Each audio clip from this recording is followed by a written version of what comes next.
Welcome to the coffee break for August 23rd, everybody. Nice to see you. I see Reed is joining us today, and he's got both audio and video. Hi, Reed. Hi there. And BP9 at the bottom there as well. Hey, BP9. Oh, he may be having the same morning. Oh, there he is. Hey, BP9. We're having all kinds of hiccups. My headset. Sorry about that. Oh, okay. There seems to be like one of those Zoom issue mornings where it kind of freezes up here and there. I froze up and Reed froze up. Now BP9 froze up. So I don't think it's me, but hey guys, everybody having a good weekend so far? Got your cup of Joe, I see, BP9? I do. Yes, sir. Absolutely. Good. Same. So is this it? I only have to-go cups. This looks like it. Where's Solbu? I don't know, yeah. I can't give Solbu a hard time. Where'd he go? What are we going to do for a coffee break if we can't give Solbu a hard time? Well, I was just catching up on your Kickstarter blog. Oh, good. Yeah. So what do you think so far of how things are coming together? I'm about halfway through, so I haven't seen the rest of it yet. But, I see. Yeah. I see Becca's doing her usual job of bossing you around. Good job, Yeah, she's what she does. Yeah, that's what she does. There's Peter joining us as well. Hi, Peter. Morning, Peter. Yeah, no, it was good. So Becca and I came here to the studio on Saturday, and we were here. She was here for several hours, and then I stayed a couple hours extra after she had left. So got a lot done. So Studio E is pretty much done. I've got a jib crane set up with the overhead shot. I've got the cameras and lights all kind of set up. I've got to do some wiring and things. That works. There we go. Good morning. Nice to see you. Yes, you're back now. All right. Hey, guys. Sorry. It keeps doing that. So I was saying I've got a couple of LED lights and some soft boxes up mounted on the roof. And video was great. I picked up. Oh, cheers! I picked up one of these guys. Oh, that's interesting. It came with XLR ends as well, so I can connect my own cables. That's cool. So this is a DMX decoder. So what this does is it receives the DMX wireless signal from the light mixer. So the thing that I use to control the lights in the studio. This receives that, and then it has like a breakout for power up to 24 volts. So it's relay? It's a relay then, or does it switch 110 volts? No, it's actually... No, it's 24 volts, but it's actually it's not a relay. It's a remote controlled RGB receiver. Okay. Have I frozen again? You have, but I can still hear you. But I can still hear you. Good. So it's RGB receiver. So white, I can use the red, green, blue channels for three different light channels. So basically I can have... This must be for some super secret squirrel video stuff, because I'm not quite sure that I understand what it's for. Oh, okay.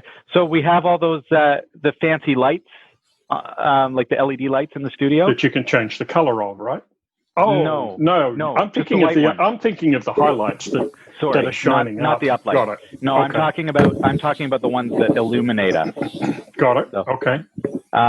So this is to be able to control those from in here. So basically be able to turn on and off the lights that are mounted on the ceiling without having to actually like climb up and flip switches in the ceiling to turn them on and off. But I would have thought you just need one connector for each light.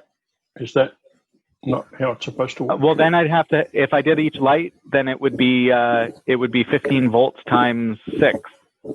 So I'd have 15 volt bricks up in the ceiling. So what I'm doing instead is I'm putting all of the lights through this in a parallel circuit, and each of the lights are going to be powered from this unit.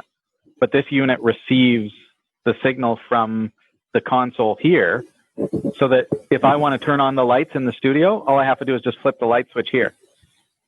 It's more than a signal though, right? Because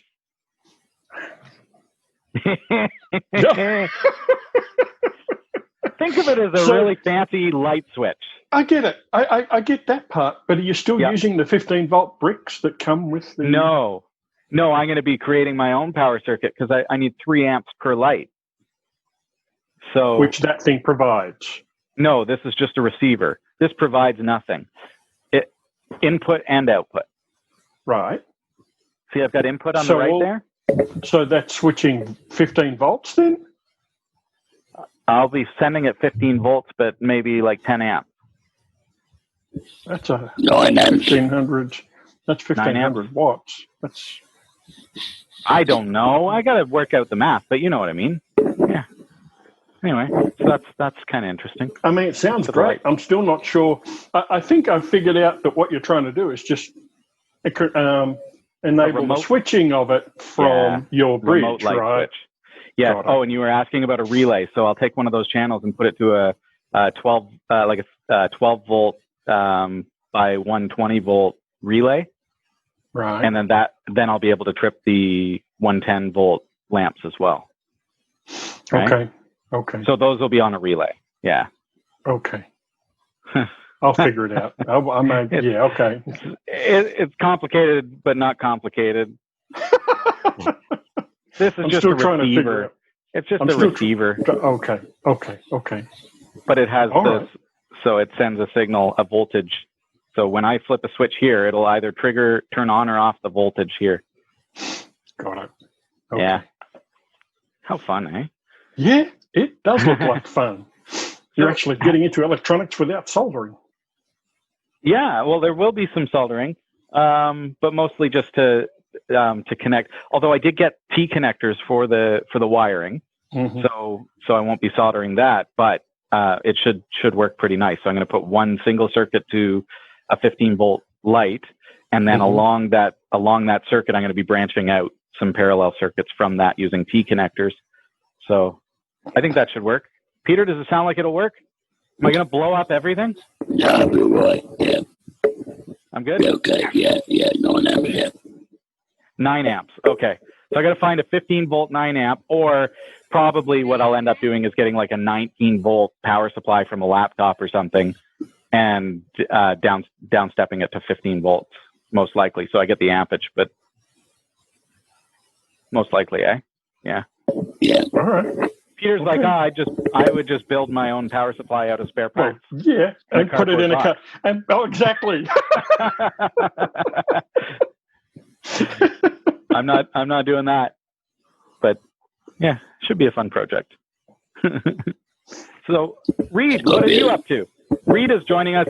You've been here a few times before, but it's been a problem trying to get your or one or the other. But you look like you're here with us today.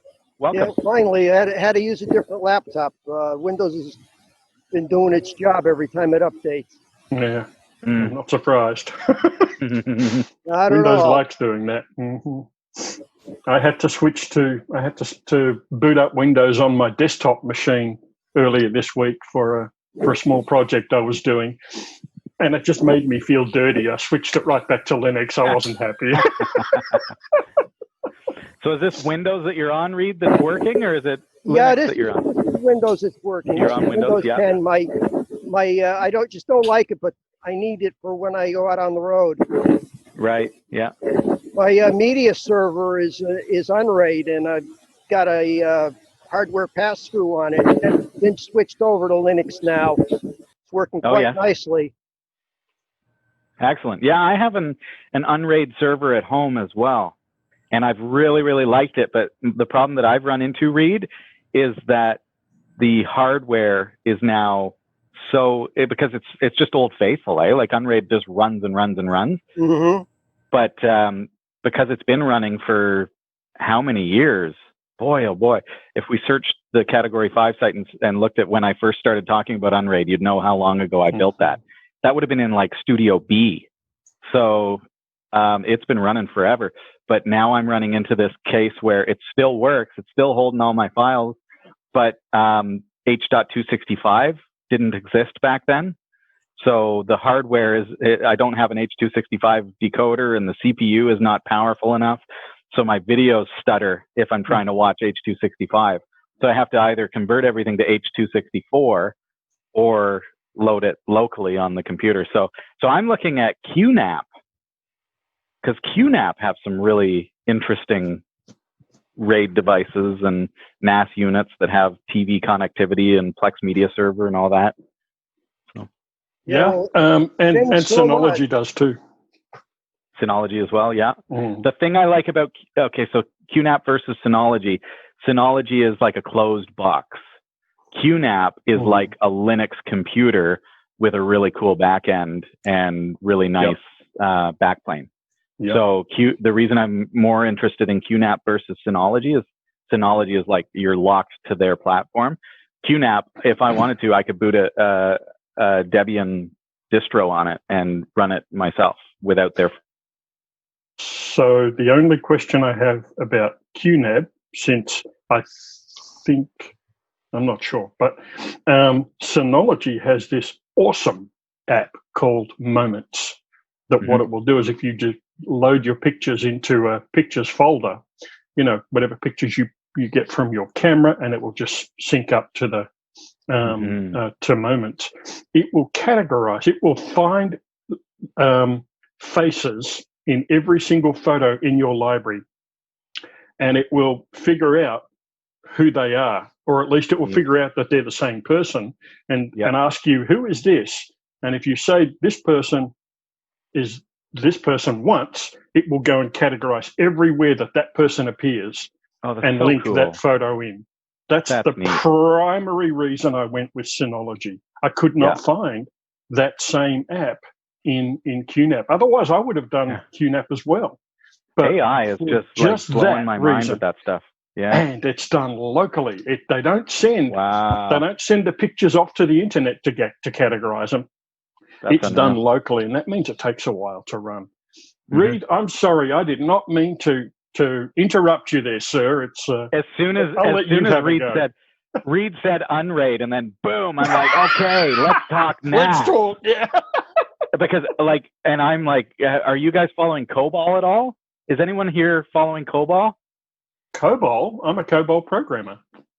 But I mean like Kobol, the NAS units. Oh, I thought you were talking about Kobol, the programming language. Oh, Kobol's Helios 64 is an open source SBC kind of SoC powered NAS unit, and they introduced this thing several months ago. But then the pandemic hit, and it affected manufacturing and distribution and QC. And so, things are behind schedule, but they just sent out an email today, I think. It might have been last night, but today I received it anyways, saying that they're getting back on track and they're starting to ship. So these are like open source NAS units. Reed, it would be amazing for unRAID, because this is like a self-contained NAS. Okay, this is a self-contained NAS unit that looks like a QNAP or a Synology or something like that, but it's entirely open source and you can just install Linux on it. So I would imagine if it runs Linux, it's going to be able to run Slack. If it can run Slack, it can run unRAID. So it would be a nice little unit for that. See how I circled back and got right back to your conversation? Well, unRAID's pretty easy to swap from, CPU or something like that. You just, yeah, I've upgraded my server completely. Like put it in new motherboard, new server, everything. Are you doing anything with the VMs? No, because my hardware was. I put it in old hardware. That was part of my purpose with unRAID, was to repurpose old stuff. That's what I'm feeling the effects of that, because it's not powerful enough, because unRAID has evolved to be able to support VMs and Docker and things like that. So I do run plugins, because I've got like Plex Media Server on there, but I'm using the old plugin architecture because the virtualization platform is just too much for my server. So although I I could even install, I'll bet you can install unRAID on a QNAP. Don't know. Because they're Linux machines. They're just like the one that I'm looking at is a TVS something, and it's an i3. So at its heart, it's just an i3 PC. But it, you know how QNAP has made it into a really nice looking NAS unit. So with all the proper RAID hardware, right? With RAID hardware and with like 4K video accelerating chips and 4 gigs of RAM out of the box, upgradable, M.2 compatibility if you want to put M.2 drives into it. So the idea is that you plug it directly into your TV if you want to want to watch. Yeah. Although having that H.265 decoding capability means that even if you like with unRAID with Plex to any of your devices, and the device would be able to handle the H.265. So. Okay. Okay. With the ability to take and pass hardware and whatnot, if you have an extra video card, you can use that to do the decoding. That's an oh, you know what? Yes, that's an interesting point. However, in my old server, guess what's taking up all the PCIe lanes? Yeah, of course. RAID controllers. Yeah. So yeah, I gotta do something with that. That bad boy. I imported a couple more episodes of one of the shows we're watching last night, and you hear it's a dual CPU Xeon 3.0 gigahertz, like old gen. So when you load files into it and Plex starts transcoding those on the CPU, so you're trying to watch your show and it's like, oh, you imported videos again, didn't you? As soon as Plex starts transcoding, it takes off. Oh boy. So what's your hardware look like, Reed? Like you're running it on an old PC as well, or you got a little bit more of a decent setup? But I want to take and get something pretty serious one of these days. I really want to get crazy with it. I'm passing the video card, so my unRAID is also my media center. Perfect. Yeah. What are you using for the media center? Are you using like something like I am with Plex, or? Yeah, well, I'm using Plex is my backbone, but I'm running. I was running Windows. I was running Windows Media Center, but I've been playing around with a couple of different Linux distributions and Zorin, and they all seem to work pretty well. It's the one thing I got right now because there've been some changes and I moved some hardware around. If I shut down the VM, a lot of times I got to reboot to get the hardware back. I didn't have that happening before, but I moved some stuff around and I got to look into that a little bit more. Are you talking like your config gets monkeyed up, or? No, the configs don't get when you reboot the VM, you lose contact to the actual physical hardware. I'm doing actual pass through of the hardware. Oh, okay. See, where I've done things differently is I'm using the mount points at /mnt/user. So that way I take advantage of all the redundancy that unRAID gives me, because if I drop any files to that, it's going to span across the array. Well, everything works. The only problem is, like I say, if I reboot the VM, whatever it is, especially with Linux, I didn't have the problem with Windows, but you get a blank screen. Everything else works. You've got the presence on the net and everything, but you just don't have the video showing up. And the only way of getting it back is to reboot the whole unit. Oh, I see. Okay. Interesting. Yeah, and my unRAID server runs completely headless. So everything is done through either the web browser, like Plex is at port 32400. So you just access it through your web browser, and I do that from any of my devices. Or I have the Plex app on my phone and tablets and things like that. Yeah, that's what I do, other than the pass-through for the media center. The media center is just like another computer. Right, yeah. So I use Samba shares for that. So accessing them through Samba.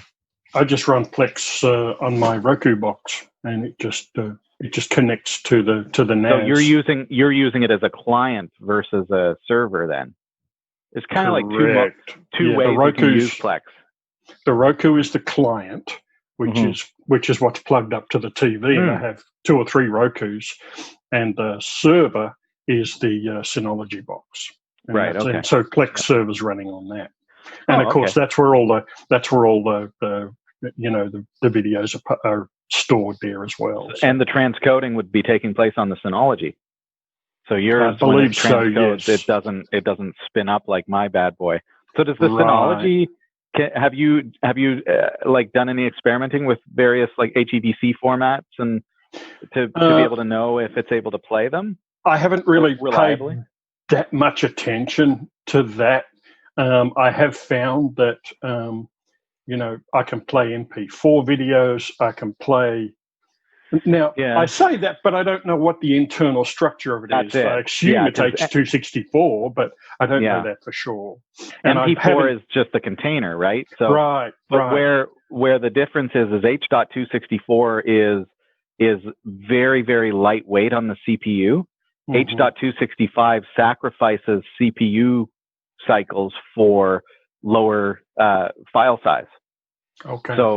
So you get a smaller file with H.265, but it takes a. Decided whether I want to sign up for the Plex account yet. I've been running it just locally and just literally. There he is. He's back, and I've just been ripping DVDs, etc. I mean, live TV. I'm talking about over the air or cable. You've got the capability of doing that with Plex. Yeah, I'd need an external tuner for that. Well, you can use something like an HD Home Run, which I have one of those.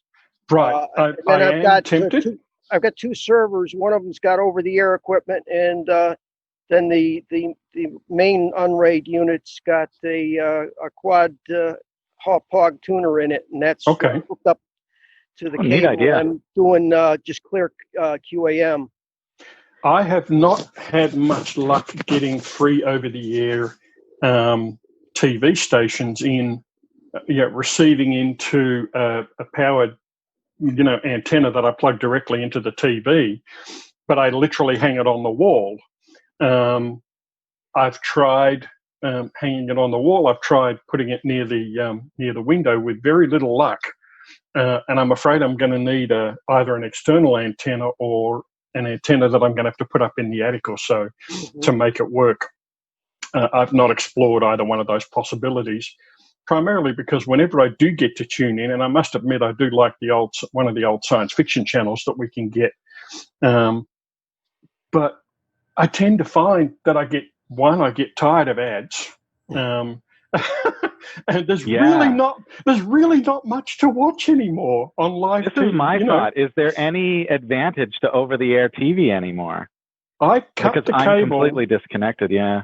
I cut the cable to my TV provider years ago, and I've never looked back. Never looked back. I have Plex and use Plex like almost. Yeah. In movies, I have Netflix. Mm-hmm. I have Amazon Prime Video, which comes with my Prime account, which I pay for free shipping. And so I get most of my shows come from those. And then anything that I can't get, like movies and things like that, I have Cineplex Store. And Cineplex Store on the Roku. So Never heard of that. Oh yeah, because the question arose, well, if we've cut the cable and we no longer have access to digital cable, how do we rent movies? Because Blockbuster's gone. You can't walk into a store and rent a DVD anymore. So then I set out to find it, and the answer is the Cineplex Store. So it's an app. It's an app on your Roku, or you can access it through your browser, and you can rent new release movies, and it just streams them to your device. You get 48 hours to watch it. With Amazon, you can rent. Yeah, I don't know if you can necessarily new release. Okay. I'm talking like, how new release movies used to come out on DVD, and you would drive to the store and you would rent it. Yeah. Like these are like the new release movies. So okay. Yeah, that's the difference. I see Peter trying to speak there. Peter, I'm going to unmute you. And I saw him speaking as soon as you said antenna, he's like, I got to tell you about my antenna. But I saw you trying to talk there, but I had you muted because there's a lot of rustling noise today on your microphone. So Peter, go ahead. I would say it's not a good idea to put the antenna in the attic because the UHF there. See? I told you. Yeah. I've done You're not going to get the best reception up in the attic there, BP. No, you're going to get about 10, 12 TVs. And if you've got a weak signal, it'll make it worse. What are you basing that on? I mean, my roof is a wooden planks and then shingles, tar shingles. So there's no metal in the roof at all. Mm. But it gets iterated by the actual roof itself. You need to put it outside on a pole. And basically, if you're allowed to do that. Yeah, I think so. Yeah, I don't think I'd have any problem doing that. So. Yeah, because you just fighting it all the time. If you haven't got enough signal, even in your house anywhere, it probably got a weak signal. So they put it in the roof. It's fighting against itself for almost. Well, as you know, with HF frequencies, nighttime is usually better when you can hear stations. Yeah, it's your HF, but it's very sort of touchy about going through walls and things. Yeah. That frequency you're talking about, real generation. So you're talking a lot of generation. All I was going to say was that I do have better luck receiving free over the air. Even on the internal antenna that I hang up on the wall at night, it just seems to work better. Yeah, that's weird. How far is the transmitter away from you? How far is it away from you? Are radio waves affected by heat? No, they're affected by the ionosphere, whether the signal's bouncing off. Not the UHF, it won't. But well, that's true. That'll go right through. But the I don't know. I'd have to go check the frequencies of the TV channels that I'm receiving because I'm not sure if they're UHF. That'd be 800 megs or something, 600, 700 megs or something. No, okay. Yeah, that'd be UHF for sure. Yep. Yeah, well, how far is the transmitter away from you? Yeah, I'm trying to come up with the answer for that. I want to say 20 miles in one direction and probably 30 miles in a different direction. So at a minimum, I would need two antennas, one to point this direction. And what's the terrain like? Is it up and down or is it flat? It's up and down. You may have problems because of Oh, I understand. I get it. I may not be able to get a tower tall enough to peek over the hill where the transmitter is. I absolutely get that. I've used software, Peter, for determining the footprint of a repeater, a ham radio repeater, to figure out where it would be visible based on the terrain. So yeah, I get that. UHF would be even worse. That's true. And right. Then you got to sort of 12, 90, 60, even better. So that's why I'm not really into my TV, and then find that there's very little to watch anyway. So I'm happy to cut the cord. So as you guys are chatting, I'm getting an alert on Zoom that says your internet is unstable. And you've seen me freeze up a couple of times. And Reed was asking just before we started chatting, how come there wasn't a show this week? We have been in a nightmare situation with our internet connectivity, and I've been dealing with the ISP. So we spent about 2 or 3 days this week with no internet, and that was right up until Wednesday. So Wednesday morning, I actually had to make the call to cancel the show in light of the fact that it was an absolute nightmare. Well, if you've got no internet, it's pretty hard to. If you've got no internet on that stuff with the TV, it's you got to play with it. It's really funny. When I apprenticed as a TV technician, I remember talking to one of the customers, and they had done without TV in their neighborhood for years because they were right behind a cliff that was higher than they were, and they said, "There's no way we're going to get TV." And they had somebody move in next door, And they were laughing up their sleeve because these people were putting an antenna up, spending all this money. Well, guess what? They got TV, and the other people that had waited years decided that they should put an antenna up, and they got TV. Well, Peter will tell you. Peter will tell you this as well. But with UHF, you only have to move a few inches one direction or another, and that could be the difference between no signal and full strength. Yep. And just because you go higher doesn't mean it's better. Sometimes you'll go up and you'll lose a signal entirely. Sure. Yep. I know that there's a chance that I can get at least one station from that one direction, just because there's nothing in the way, I guess. But because I've had success getting that signal indoors on my powered antenna, so I'm pretty sure I'll be able to get at least that direction. Most of the stations, high VHF or UHF. More of them are UHF than anything. I got one that I'm interested in getting, and unfortunately, it's down on channel 3, VHF, low VHF. Right. Okay. And I can't even find an antenna for that. I'm thinking about building one. Okay, that'll work. Yep. But again, I'm still not sure I want to invest all that time and money or whatever. But I'd rather go spend money on other good fun stuff. But given that the outcome is probably going to be lots of ads and not much to watch, I'm not sure I want to spend the time on it, to be perfectly honest. So anyway. Oh boy. But I'm sure you can all relate to that, right? Mm-hmm. So I haven't seen a commercial in very many years. I have. I've been watching YouTube. I don't know if any of you guys are flat earthers, but I've been sucked into not the theory, but watching people debunk them. It's so much fun to watch. But you got down that rabbit trail, did you, BP9? Oh, it's so easy to do with YouTube, though. I mean, because you watch a video and then it says, hey, you ought to watch this because if you like this, you would love this. And I do. Oh, dear. It just goes on and on and on. Oh, dear. Have you seen Big Clive? I've seen all kinds of crazy videos, and it's just fun to watch. And I really don't need to be watching these. I need to be focusing this is what happens on my when Category 5 is off the air for a week. He's like, what else is on? Let's learn about flat Earth.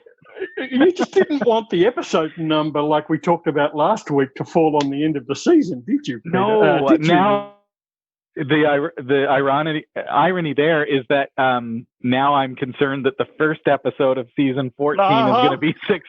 Yes. I'm like, okay, we're going to call it season 14, episode 1. That'll work. Yeah, let's call it that. Yeah. All right, guys. Well, I gotta get running. I got some things to do, and before I can leave here today. And it's been nice chatting with you.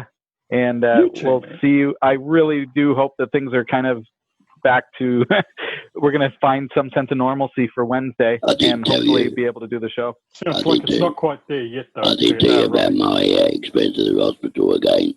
I had my valve changed, by the way, and I had a very nasty experience. Did everything go okay, though, Peter? No, it didn't. Oh dear. No.